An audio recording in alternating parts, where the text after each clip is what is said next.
محترم ناظرین، السلام علیکم ورحمۃ اللہ وبرکاتہ۔ عربی گرامر برائے قرآن فہمی کی کلاس میں پچھلی مرتبہ ہم مرکبات سمجھ رہے تھے۔ ہم نے سمجھا کہ دو یا زیادہ اسماء کا مجموعہ مرکب کہلاتا ہے۔ پھر مرکب کی بھی دو قسمیں ہیں، ایک ہے مرکب تام اور ایک ہے مرکب ناقص۔ مرکب ناقص ایسا مرکب ہے کہ جس میں بات مکمل نہیں ہوتی بلکہ تشنگی رہتی ہے۔ جیسے مثال کے طور پر کہا جائے اللہ کا عذاب، یہ مرکب ناقص ہے، اس سے بات مکمل نہیں ہو رہی۔ لیکن ایک ہوتا ہے مرکب تام یا جملہ، اس میں بات مکمل ہوتی ہے۔ مثلا کہا جائے اللہ کا عذاب شدید ہے۔ پھر ہم نے مرکب ناقص میں سے تین قسم کے مرکب پڑھے۔ مرکب عطفی، یہ ایسا مرکب ہوتا ہے کہ جس میں دو اسماء کے درمیان کوئی حرف عطف آ جاتا ہے۔ جیسے قرآن مجید میں آتا ہے للہ ما فی السماوات والارض، السماوات والارض، یہ اس میں مرکب عطفی ہے۔ اسی طریقے پر کتاب او ورق، کتاب اور ورق کاغذ، یہ مرکب عطفی ہے۔ پھر اس کے بعد ہم نے پڑھا مرکب توصیفی، اس میں ایک موصوف ہوتا ہے اور ایک صفت ہوتی ہے۔ ہم نے یہ سمجھا کہ صفت عدد، جنس، حالت اور قسم کے اعتبار سے اپنے موصوف کے بالکل مطابق ہوتی ہے۔ البتہ اگر موصوف غیر عاقل کی جمع مکسر ہو تو پھر اس کی صفت وہ واحد مؤنث آتی ہے۔ اس کے بعد ہم پڑھ رہے تھے مرکب اضافی۔ مرکب اضافی وہ ہوتا ہے جس میں ایک اسم کو دوسرے اسم کے ساتھ نسبت دی جاتی ہے۔ جس اسم کے ساتھ نسبت دی جاتی ہے اسے مضاف الیہ، اور جس اسم کو نسبت دی جاتی ہے اسے مضاف کہتے ہیں۔ عربی میں مضاف پہلے آتا ہے اور مضاف الیہ بعد میں۔ مضاف خفیف ہوتا ہے، اس پر کبھی تنوین نہیں آتی، اور جمع سالم یا تثنیہ کا نون اعرابی گرا دیتے ہیں، اور پھر المضاف پر کبھی نہیں لگاتے، اور پھر مضاف الیہ ہمیشہ حالت جر میں ہوتا ہے۔ آئیے اب ہم مرکبات میں سے اگلی چیز پڑھتے ہیں، اور صفحہ نمبر نکالیے اپنی کتاب کا 9۔ اس کے بعد ہے مرکب جاری۔ مرکب جاری یہ دو چیزوں کا مجموعہ ہوتا ہے، حرف جار اور اس کے بعد مجرور۔ حرف جار اور مجرور۔ حرف جار ہم نے اس سے پہلے پڑھے تھے، 17 ہوتے ہیں، باؤ تاؤ کاف و لام و واؤ منزو مسخلا رب حاشا من ادا فی ان الا حتی الا۔ اس کے بعد جو اسم آتا ہے وہ مجرور ہوتا ہے، یعنی اس پہ حالت جر ہوتی ہے۔ جیسے مثال کے طور پر الا کے معنی پر۔ اب اگر ہمیں کہنا ہو کہ سر پر، تو اس کی عربی ہوگی الر راسی، سر پر۔ اور یہ نوٹ کیجئے کہ جب بھی الا یا کھڑے زبر کو آگے ملانا ہو تو کھڑا زبر بدل جاتا ہے صرف، تو یہ ہو جائے گا الر راسی، یعنی سر پر۔ یہ مرکب جاری ہے۔ اس کے بعد ایک مرکب اور ہے مرکب اشاری۔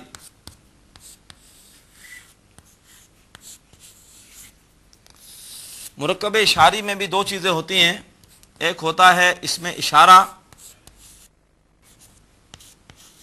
اور اس کے ساتھ ہوتا ہے وہ اسم جس کی طرف اشارہ کیا جائے، اسے کہا جاتا ہے مشار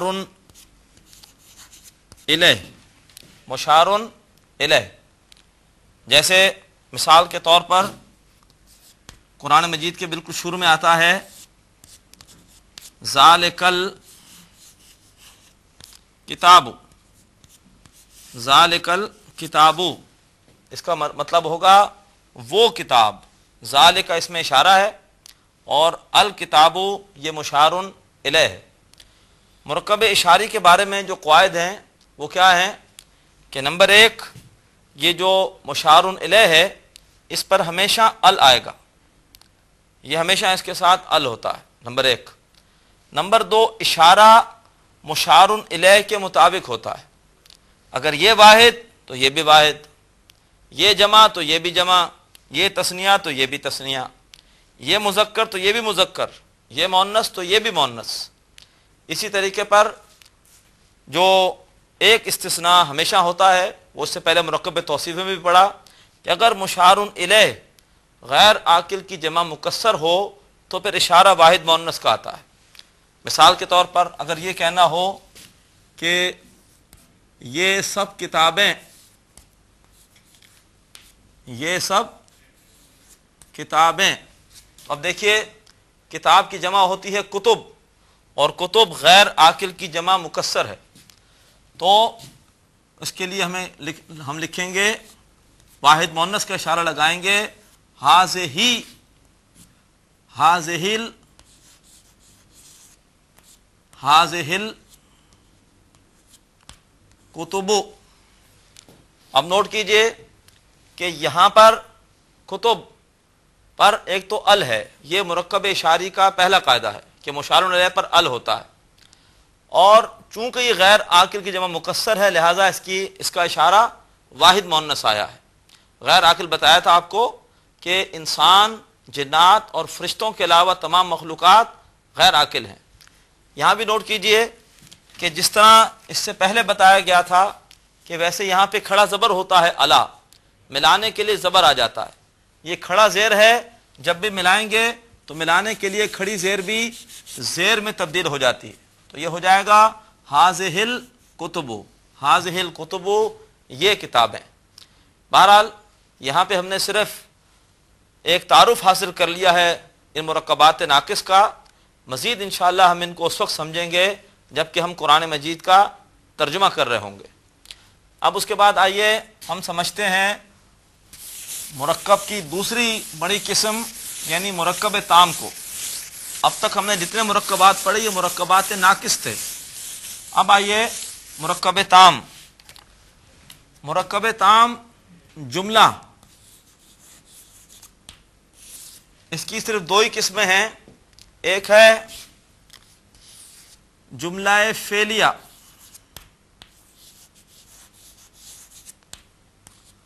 جملہ فعلیہ وہ ہوتا ہے جو کسی فعل سے شروع ہوتا ہے، فعل سے شروع ہوتا ہے، جیسے مثال کے طور پر قرآن پاک میں آتا ہے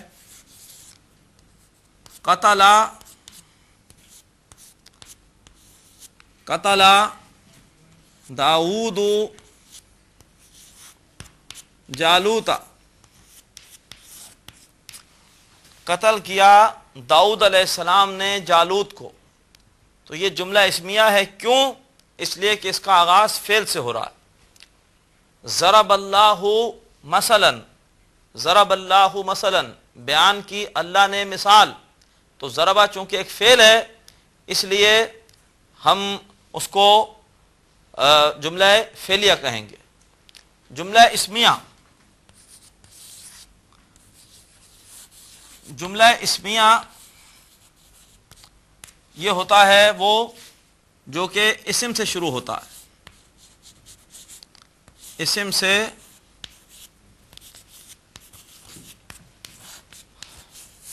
شروع ہوتا ہے، جیسے قرآن پاک میں آتا ہے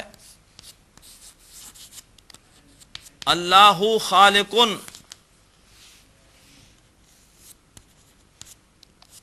اللہ خالق، اللہ خالق ہے، اللہ تعالی خالق ہے، یہ ہے جملہ اسمیہ۔ کیوں؟ یہ شروع ہوا ہے ایک اسم سے، اللہ خالق، اللہ تبارک و تعالی خالق ہے۔ پھر جملہ اسمیہ میں ایک صورت یہ ہوتی ہے کہ جب تاکید پیدا کرنی ہو تو تاکید پیدا کرنے کے لیے اس کی شروع میں انہ لگاتے ہیں، تو اس کی وجہ سے یہ جو مبتدا ہے جس سے کہ جملے کی ابتدا ہو رہی ہے اس پہ نصب آ جاتی ہے، تو یہ ہو جائے گا ان اللہ خالقن، ان اللہ خالقن، بے شک اللہ خالق ہے۔ جب بھی زور دینا ہو، تاکید پیدا کرنی ہو، تو جملہ اسمیہ کے شروع میں انا لگاتے ہیں، اور اس انا کی وجہ سے جو مبتدا ہے جس سے کہ جملہ اسمیہ کی ابتدا ہوتی ہے وہ حالت نصب میں آ جاتا ہے۔ اسی طریقے پر جب جملہ اسمیہ میں کوئی انکاریہ مفہوم پیدا کرنا ہو،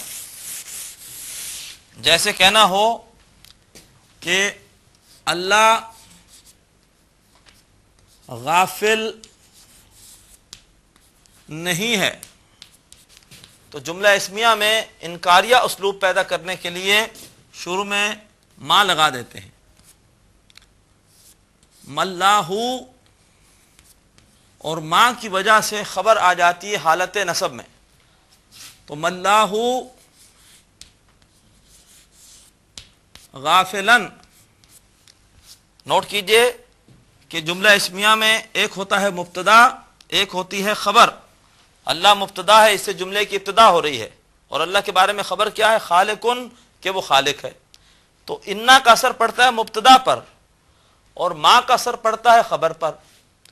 انا مبتدا کو نصب دیتا ہے، انا مبتدا کو نصب دیتا ہے، اور ما یہ خبر کو نصب دے دیتا ہے۔ تو مَاللَّهُ غافلاً، اللہ غافل نہیں ہے۔ اور یوں بھی لکھتے ہیں قرآن پاک میں اس طرح سے آیا ہے، مَاللَّهُ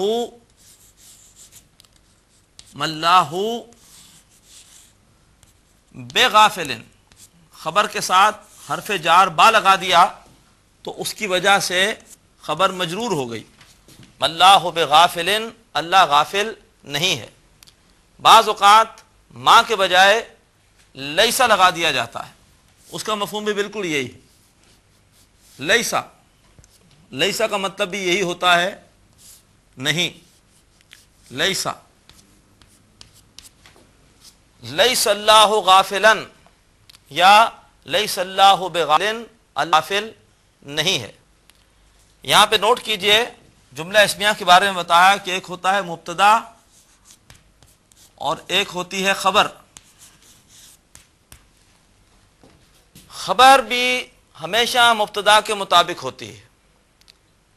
اگر مبتدا واحد ہے تو خبر بھی واحد، یہ جمع تو یہ بھی جمع، یہ تثنیہ تو یہ بھی جمع، یہ بھی جمع، اور یہ مذکر تو یہ مذکر، یہ مؤنث تو یہ مؤنث۔ ایک فرق ہوتا ہے، وہ کیا ہے کہ مبتدا معرفہ ہوتا ہے، اس پر ال لگاتے ہیں یا یہ معرفہ ہوتا ہے، اور خبر یہ فرق ہے، مبتدا معرفہ ہوتا ہے، خبر نکرہ ہوتی ہے۔ اور ایک بات جو کہ ہم نے مرکب توصیفی میں بھی پڑھی اور اس کے بعد ہم نے اس کو دوبارہ سمجھا مرکب اشاری میں بھی، کہ اگر مبتدا غیر عاقل کی جمع مکسر ہو تو پھر خبر واحد مؤنث ہوگی، اگر مبتدا غیر عاقل کی جمع مکسر ہو تو خبر واحد مؤنث ہوگی۔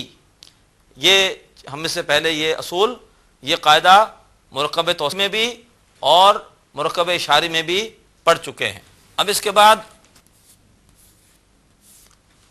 عربی زبان میں اکثر و بیشتر الفاظ وہ ایک سہ حرفی مادے سے بنتے ہیں۔ جیسے مثال کے طور پر ایک لفظ ہے عالمن، پھر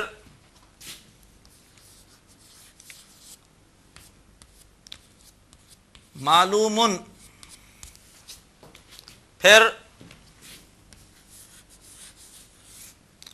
معلم، پھر متعلم۔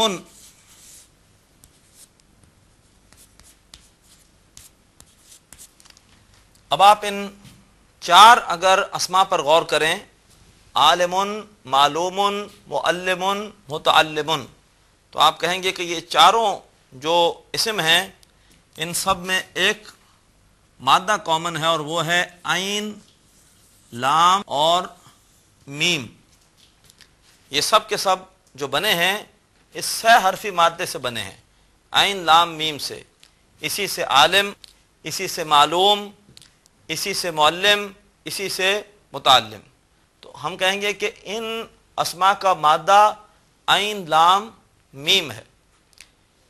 اسی طریقے پر وزن کے حوالے سے دیکھیے، ایک وزن ہے، فرض کیجئے فعلا، یہ ایک وزن ہے. اب اس میں ہمارا اسٹینڈرڈ ہوتا ہے یہ فا عین لام مادہ، فا عین لام مادہ. اب یہ ایک وزن ہے. اگر آپ سے کہا جائے کہ ایک مادہ ہے ضاد را با، اور آپ اس مادے سے اس وزن کے اوپر ایک جو ہے وہ کلمہ بنائیے، تو آپ دیکھتے ہیں کہ یہاں پر 3 حروف ہیں، فا عین لام، سب پر زبر ہے. تو آپ کہیں گے جب فا عین لام سے ہمارا چونکہ اسٹینڈرڈ ہے فا عین اور لام، تو اس سے ہے فعلا، تو ضاد را با سے اس وزن پر کیا آئے گا؟ ضربا. سب پر زبر آئے گی. کیوں؟ اس لیے کہ ان تینوں کلموں پر یہاں کیا ہے؟ زبر ہے. تو مادہ یہ ہے اور وزن یہ چل رہا ہے. ایک اور مادہ لیجئے، نون صاد اور را، تو اس سے کیا بنے گا؟ نصرا. ضربا اس نے مارا، نصرا اس نے مدد کی، نصرا. پھر زال ہا با مادہ ہے، تو اس سے اسی وزن پر کیا بنے گا؟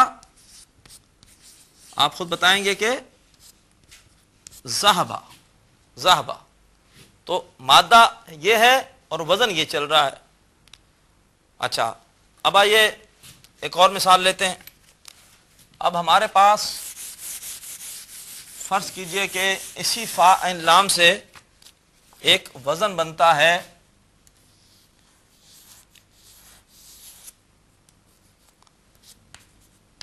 یفعلو،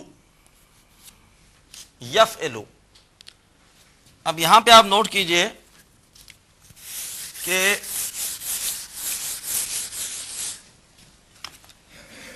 لفظ یا آیا، اس پر ہے زبر، اس کے بعد فا کلمہ، پہلا مادے کا حرف کیا ہے؟ فا، وہ آیا اور اس کے اوپر ساکن ہے.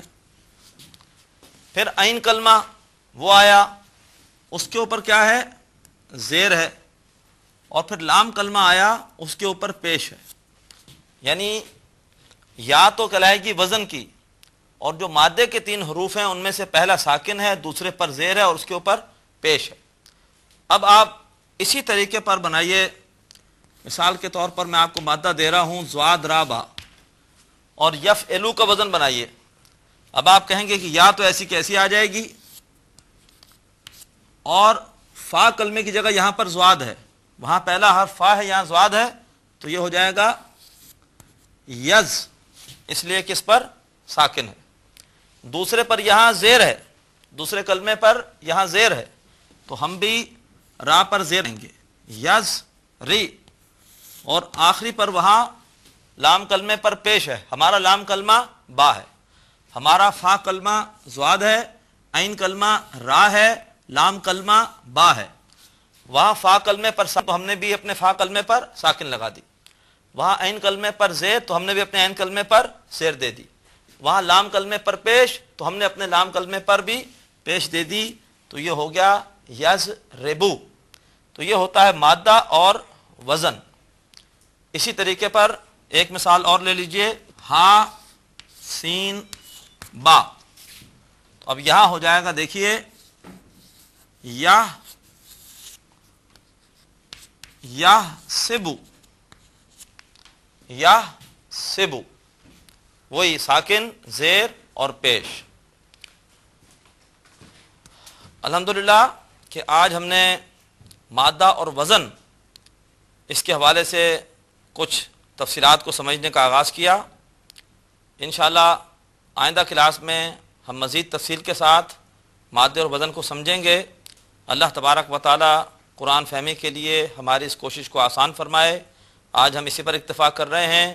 اقول قولی ھذا واستغفر اللہ لی ولکم ولسائر المسلمین والمسلمات۔ اللہ حافظ۔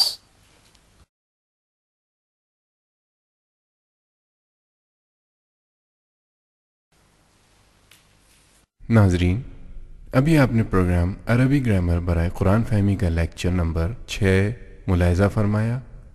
اب آپ کے سامنے اس لیکچر سے متعلق سوالات پیش کیے جا رہے ہیں۔ ان سوالات کے صحیح جواب دینے والے ناظرین کو کیو ٹی وی کی جانب سے کورس کے اختتام پر سرٹیفکیٹس دیے جائیں گے۔ سوالات یہ ہیں۔ سوال نمبر 1، مرکب اشاری دراصل ڈیش ہے؟ اے مرکب تام، بی مرکب ناقص، سی جملہ فعلیہ۔ سوال نمبر 2، جملہ اسمیہ کے شروع میں ما لگانے سے یہ ڈیش ہو جاتا ہے؟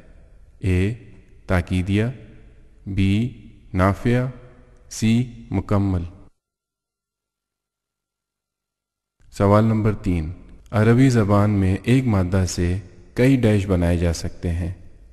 اے اوزان، بی مرکبات، سی جملے۔